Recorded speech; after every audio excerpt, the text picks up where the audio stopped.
here we are back in another one of my built model series, and this is going to be episode 2 in my 3-episode series on the Corsair models I've built. Again, all 3 of them are 1/48 scale. So this particular one is going to be the 1/48 scale Academy F4U-1. Now, Academy released this kit, and the kit itself actually gives you quite a few options. It gave you multiple. It actually has enough parts and pieces that you can do it up as an F4U-1A, an F4U-1C, or an F4U-1D out of the box. And I chose to do it up as the F4U-1C just to break things up, as you've seen before. If you've seen episode 1, if you've not, I'll throw it up here. I did the F4U-1A, and this is the F4U-1C. Being an Academy kit, it doesn't quite hold up to the previous Tamiya kit that you've seen. It is lacking quite a bit of the detail. You are unable to fold the wings on this kit without any type of aftermarket pieces. The surface detail is almost the same, but not quite the same. So it's just sort of that step down from the Tamiya kit. So as such, I elected to build this particular one in the in-flight sort of stance on a base. This just gives me the ability to tuck it into the shelves, and I don't have to worry about, you know, the softer detail in the cockpit or the softer detail in the landing gear or whatnot. It's all tucked away, and it looks decent when it's built in this format. So just for historical context, the F4U-1C was effectively the same as an F4U-1A, except it had the 4 cannon armament instead of the machine gun armament. So this particular one I used, again, it's straight out of the box. I used all the kit parts on it.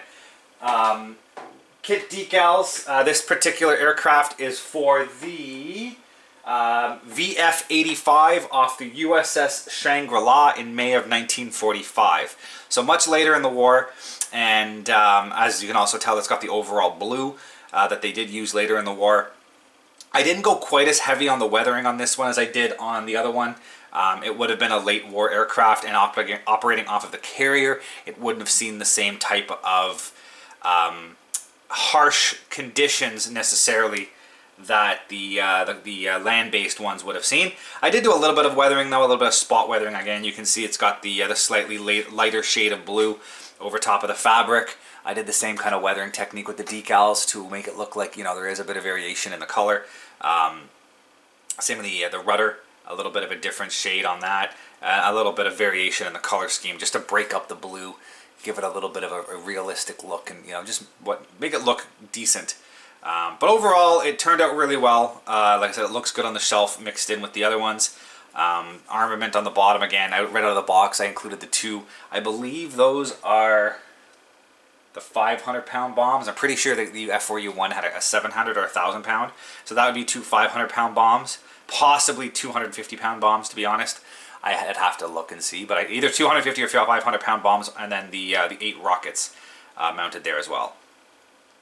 So that is my F4U-1C Corsair, built out of box from the Academy kit.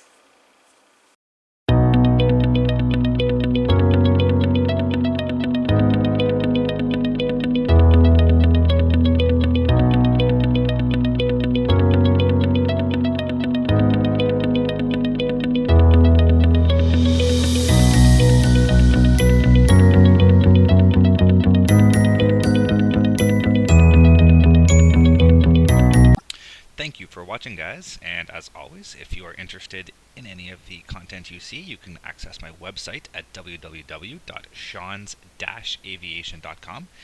You can see all the latest pictures of aircraft and museums and the build logs of all of my current models and past models on that site. And if you're interested in any of this content, please click the subscribe button here on YouTube to follow more. Thank you very much, and see you guys next time.